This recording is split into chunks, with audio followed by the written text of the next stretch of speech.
நான் தான் முன்னாடியே சொன்னேன்ல ப்ரோ, பார்வை பொறுத்தவரைக்கும் காமோ ஏன் கூட வச்சிருக்காங்கன்னா காமோ யூஸ் பண்ண மட்டும்தான். காமோ யூஸ் பண்ணி வீட்டுக்கு ஏதாச்சும் டாஸ்க்கை வின் பண்றதுக்கு, காமோ வச்சு வீட்டுக்கு யாரு கூட சண்டை போடுறதுக்கு, இந்த மாதிரி விஷயங்களுக்கு யூஸ் பண்ணதா காமோ கூட ஒரு பாண்டை கிரியேட் பண்ணி காமோ தான் கைக்குள்ள போட்டு வச்சிருக்காங்க. வேணா பாருங்க, அந்த விஷயம் கண்டிப்பா ஒரு நாள் வெளுக்கும்னு சொன்னேன். அதே மாதிரி இன்னைக்கு வெளுத்துட்டா, இன்னைக்கு காலையில அவங்களுக்கான உண்மை முகத்தை காமிச்சிட்டாங்களா. காலங்காலத்துல வீட்டுக்குள்ள பிக் பாஸ் வந்து கேப்டன்சி டாஸ்க்கை கொடுத்தாரு ப்ரோ, ஓகேவா. அந்த கேப்டன்சி டாஸ்க்ல வீட்டுல இருந்து மொத்தம் 6 பேர் கலந்துக்கிட்டாங்க. அந்த 6 பேர்ல ஒருத்தர் அமித் எப்படி அந்த டாஸ்க்குள்ள வந்தாருன்னா அது உங்களுக்கே தெரியும். போன வாரம் அவர் கேப்டனா இருந்தனால இந்த வாரம் அந்த கேப்டன்சி டாஸ்க்கு அவர் டைரக்டா வந்துட்டாரு. அது மட்டும் இல்லாம மீதி 5 பேர் எப்படி வந்திருக்காங்கன்னா, போன வாரம் வீட்டுக்குள்ள கோர் டாஸ்க் வச்சிருந்தாங்கல்ல, அந்த கோர் டாஸ்க்ல ஒரு 5-6 கேஸ் நடந்துச்சுல, அந்த 5-6 கேஸ்ல 5 கேஸ்ல வின் பண்ண நபர்களை உள்ள எடுத்திருக்காங்க. ஒன்னு சுபிக்ஷா, அரோரா, விஜய் பாரு, ஆதிரை, அடுத்த நம்ம கானா வினோத் அவர்கள். இந்த 5 பேரை இந்த டாஸ்க்குள்ள எடுத்திருக்காங்க. அப்ப இந்த 5ஓட சேர்த்து நமக்கு அமித் அவர்களே சேர்த்து 6 பேர் இந்த கேப்டன்சி டாஸ்க்ல ப்ளே பண்ணாங்க. இந்த கேப்டன்சி டாஸ்க்கை பொறுத்தவரைக்கும் அவங்க மட்டும் தனியா ப்ளே பண்ண முடியாது, அவங்களுக்கு இன்னொருத்தர் உதவி பண்ணியே ஆகணும். அப்படி இருக்கும்போது இந்த 6 பேருமே அவங்களுக்கு ஹெல்ப் பண்றதுக்கு வீட்டுக்குள்ளே யாரையோ ஒருத்தர் செலக்ட் பண்ண சொல்றாங்க, ஓகேவா. அப்படி செலக்ட் பண்ண சொல்லும் போது அந்த டாஸ்க்கை பார்த்துட்டு டக்கு நம்ம வினோத் அவர்கள் என்ன பண்ணிட்டாருன்னா காமோ செலக்ட் பண்ணிட்டாப்ல. காமு இருந்தா கரெக்டா இருக்குன்னு சொல்லிட்டு வினோத் வந்து காமோ செலக்ட் பண்ணிட்டாப்ல. பட் நம்ம பாரு என்ன பண்றாங்கன்னா, இல்லப்பா எனக்கு தான் காமு வேணும், காமு எனக்கு தான் உதவி பண்ணணும்னு சொல்லிட்டு காமுக்காக சண்டை போடுறாங்க. ஆனா நம்ம பிக் பாஸ் 2வது சரி சொல்லுங்க, உங்களுக்கு யார் யார் உதவி பண்ண போறாங்க, நீங்க யாரை செலக்ட் பண்ணிருக்கீங்க சொல்லுங்கன்னு சொல்லி கேட்கும்போது லைனா ஒவ்வொருத்தரா சொல்லுவாங்க. அப்ப அரோரா வந்து எஃப்ஜே சூஸ் பண்ணிருப்பாங்க, சுபிக்ஷா வந்து விக்ரம சூஸ் பண்ணிருப்பாங்க, அமித் அவர்கள் கனியை சூஸ் பண்ணிருப்பாங்க, நம்ம வினோத் அவர்கள் காமோ சூஸ் பண்ணிருப்பாங்க, நம்ம ஆதிரி அவர்கள் சபரியை சூஸ் பண்ணிருப்பாங்க, நம்ம பாரு அவர்கள் திவ்யாவை சூஸ் பண்ணிருப்பாங்க, ஓகேவா. சோ இந்த மாதிரி ஆட்களை சூஸ் பண்ணிருக்காங்க. இதுல நம்ம வினோத் அவர்கள் காமு பேரை சொன்னோன்னே காமு வந்து எந்திரிச்சு எனக்கு சம்மதம், நான் வந்து வினோத்துக்கு உதவி பண்றேன்னு சொல்லிடுவார். ஆனா அந்த இடத்துல பாருக்கான மூஞ்சி செத்து போச்சு, ஓகேவா. ஆனா பாரு என்ன பண்ணாங்க தெரியுமா, அந்த இடத்துல சாண்ட்ராவை செலக்ட் பண்றதுக்கு பதிலா திவ்யாவை செலக்ட் பண்ணிருக்காங்க. சோ அங்கே நம்ம பாருக்கான ஆட்டத்தை நீங்க பார்க்கணும். அவங்க கூட இருக்க ஆட்களை யூஸ் பண்ணுவாங்க, ஆனா யாரை யூஸ் பண்ணா கரெக்டா இருக்கும்னு சொல்லி ரொம்ப தெளிவா யூஸ் பண்ணுவாங்க. அந்த வகையில காமோ யூஸ் பண்ண ட்ரை பண்ணாங்க. பட் காமோ வந்து வினோத்துக்கு ஹெல்ப் பண்ண போனோம்னா இவங்க சாண்ட்ரா செலக்ட் பண்ணல, டைரக்டா திவ்யாக்கு வராங்க. ஏன் இவங்க சாண்ட்ரா செலக்ட் பண்ணலாம்ல, சாண்ட்ரா செலக்ட் பண்ணா சாண்ட்ரா கரெக்டா உருட்டிக்க மாட்டாங்க, கண்டிப்பா ஏதாச்சும் சொதப்புவாங்கன்னு சொல்லிட்டு இவங்க திவ்யாவை செலக்ட் பண்றாங்க. அங்கேயே நம்ம அக்காக்கான ஆட்டம் தெரிஞ்சு போச்சு. பட் அந்த டாஸ்க்கை பொறுத்தவரைக்கும் கொஞ்சம் சின்ன ஃபன்னான டாஸ்க் மாதிரி தான் கொடுத்துருக்காங்க.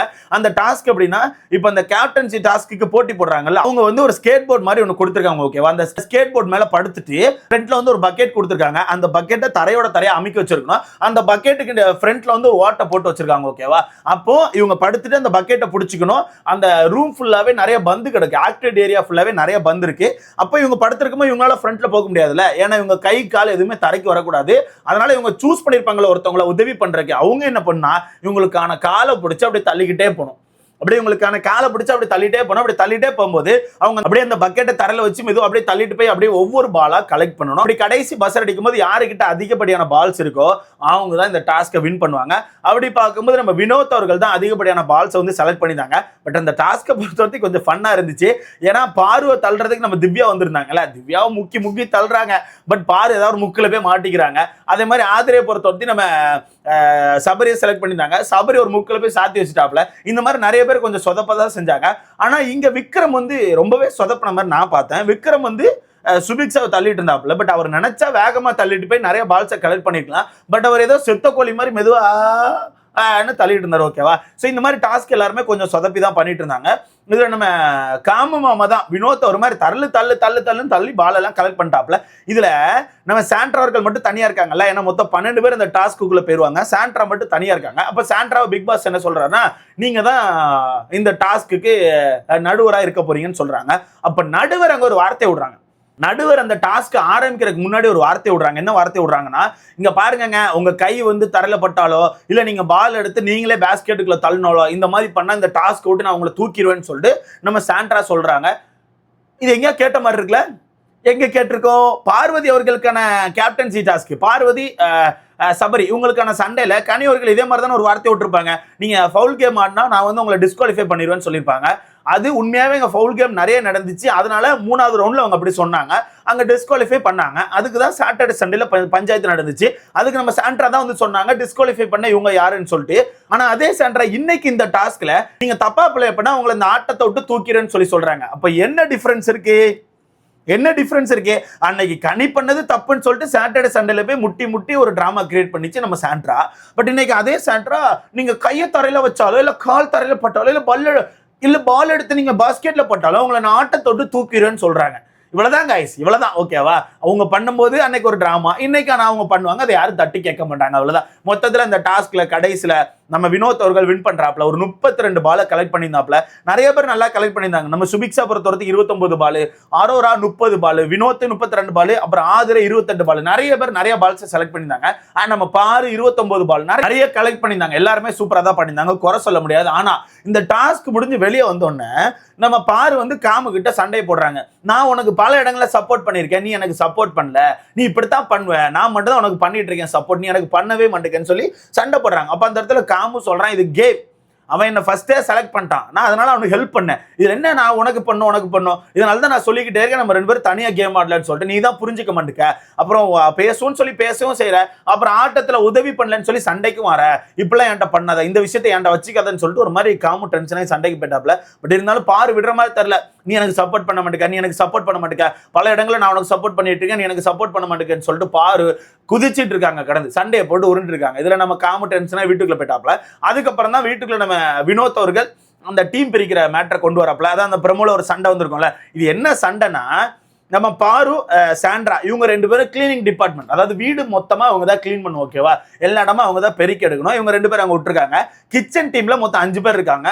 எஃப்ஜே, சுபிக்ஷா, அரோரா, திவ்யா, இன்னொருத்தவங்க யாருங்க, சுபிக்ஷா, அரோரா, திவ்யா, எஃப்ஜே, சுபிக்ஷா, திவ்யா, அரோரா, ஆதிரை. இந்த 5 பேர் வந்து ஆக்சுவலா அந்த கிச்சன் டீம்ல இருக்காங்க. அப்ப அந்த கிச்சன் டீம் என்ன சொல்றாங்கன்னா, இவங்க தானே வீடு மொத்தமா கிளீன் பண்ணும், அப்பப்ப கிச்சனை சுத்தி ஒரு மாதிரி குப்பை ஆயிரும், அந்த குப்பையை அப்பப்ப பெருக்க சொல்லிருக்கேன்னு சொல்லிட்டு நம்ம கிச்சன் டீம்ல இருந்து சொல்றாங்க. அதுக்கு நம்ம அக்கா என்ன சொல்றாங்கன்னா, அப்பெல்லாம் பண்ண முடியாது, நாங்க நைட்டு ஒரு நேரம் மட்டும்தான் பண்ணுவோம், சும்மாலாம் எங்களால பண்ணிட்டு இருக்க முடியாதுன்னு சொல்லி சொல்றாங்க. சரி, ஓகே, நைட்டு ஒரு நேரம் பண்றதும் டெய்லி எல்லா இடத்தையும் பண்ணுவாங்களான்னு கேட்டீங்கன்னா அப்படி பண்ண மாட்டாங்களா. ஒரு நாள் வந்து டீலக்ஸ் ரூமை பெருக்குவாங்களாம், இன்னொரு நாள் வந்து பிக் பாஸ் ஹவுஸை பெருக்குவாங்களாம், இன்னொரு நாள் வந்து ஹாலை பெருக்குவாங்களாம், இன்னொரு நாள் கிச்சனை பெருக்குவாங்களாம். இந்த மாதிரி விஷயங்களை மட்டும் தான் அவங்க பண்ணுவாங்களா. டெய்லி ஒரே ஒரு இடத்த மட்டும் தான் பெருக்குவாங்களாம். எப்படி அந்த வேலையிலேருந்து தப்பிக்கிறாங்க பார்த்தீங்களா? எப்படி நம்ம பாரு வேலையில இருந்து தப்பிக்கிறாங்க பாத்தீங்களா? இவங்களே வேலை செய்யறது கிடையாது, இதுவே வீட்டுக்குள்ள நல்லா தின்னுட்டு சும்மா சுத்திட்டு இருக்கு. ஆனா இதை அடுத்தால குறை சொல்லும், இதை வச்சுதான் வீட்டுக்குள்ள சண்டை போட்டுட்டு இருக்கேன். ஏங்க, இதுக்கு முன்னாடி சீசன்ல இதுக்கு முன்னாடி சீசன் கூட போக வேண்டாம், இதே பிக் பாஸ்ல ஒரு 4-5 வாரத்துக்கு முன்னாடி பாத்தீங்கன்னா, 4-5 வாரம் இல்ல, ஒரு 2 வாரத்துக்கு முன்னாடி பாத்தீங்கன்னா, யாரு கிளீனிங் டிபார்ட்மெண்டோ அவங்க டெய்லி எல்லா இடத்தையும் கிளீன் பண்ணுவாங்க, டெய்லி எல்லா இடத்தையும் கிளீன் பண்ணுவாங்க. பட் இந்த சீசன் கொஞ்சம் குப்பையா தான் போயிட்டு இருக்கு, அதனால இந்த சீசன் நம்ம எடுக்கக்கூடாது, நம்ம மற்ற சீசன் எடுத்துக்கலாம். மற்ற சீசன் பாத்தீங்கன்னா டெய்லி யாரு கிளீனிங் டிபார்ட்மெண்டோ எல்லா இடத்தையும் கிளீன் பண்ணுவாங்க, பெட்ரூம்ல இருந்து ஹால்ல இருந்து எல்லா இடத்தையுமே டெய்லி பெருக்கி எடுப்பாங்க. அதனால தான் அந்த பிக் பாஸ் வீடு பார்க்க நல்லா இருக்கும். இன்னைக்கு நம்ம பிக் பாஸ் அந்த டீமை பிரிக்கிறதுக்கு முன்னாடி வினோத் கிட்ட சொல்றாரு, வினோத் உங்களுக்கான கேப்டன்சி சூப்பரா பண்ணுங்க, வீடை கொஞ்சம் சுத்தமா வச்சுக்கோங்க, நான் அப்பப்போ வந்து பார்ப்பேன், பார்க்கும்போது வீடு சுத்தமா இருக்கணும், ஸோ தயவுசெய்து வீடை சுத்தமா வச்சுக்கோங்கன்னு சொல்லிட்டு பிக் பாஸ் வந்து சொல்லிட்டு போயிருக்காரு. அதனால வினோத் டீமை பிரிக்காரு. ஆனா நம்ம பாரு என்ன செய்யறாங்க, அப்பெல்லாம் பண்ண முடியாதுங்க, இப்பெல்லாம் பண்ண முடியாதுங்க. சரி, நீங்க சொல்லலாம், 2 பேர் தானே இருக்காங்க ப்ரோ, 2 பேர் எப்படி ப்ரோ டெய்லி எல்லா இடத்தையும் பார்க்க முடியும்னு சொல்லிட்டு 2 பேர் மட்டும் கிடையாது, உங்களுக்கு உதவிக்கு அப்பப்போ 2 பேர் வருவாங்க, அப்பப்போ அவங்க உதவிக்கு வேற ஆட்கள் கூட்டுக்கலாம். அப்படி இருக்கும்போது நைட் எல்லா ஏரியாவும் பண்ணா நல்லா தானே இருக்கும்.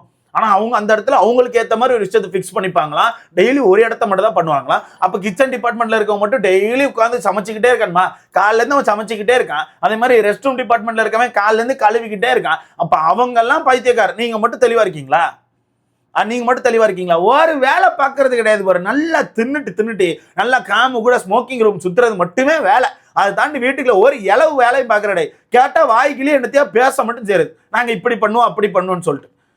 இதுல அடுத்தவங்களை குறை சொல்றது, வேலை செய்ய பாரு 24 அரோராவை குறை சொல்லிட்டு இருக்க. அரோரா கூட அங்க வேலை செய்ய போயிட்டு நீ இன்னும் வேலை செய்ய மாட்டேங்கம்மா, உனக்கு கொடுத்த வேலையை செய்ய மாட்டேங்கம்மா, டெய்லி ஒரே ஒப்பாரி ப்ரோ, என்னத்தையாச்சும் வேலை செய்ய மாட்டேன்னு சொல்லிட்டு சமாளிச்சு எவனையாச்சும் அந்த வேலையை செய்ய வச்சு அப்படியே தப்பிச்சிடணும். எதுக்கு டெய்லி நைட்டு காமு கூட உட்காந்து கதை பேசணுமோ?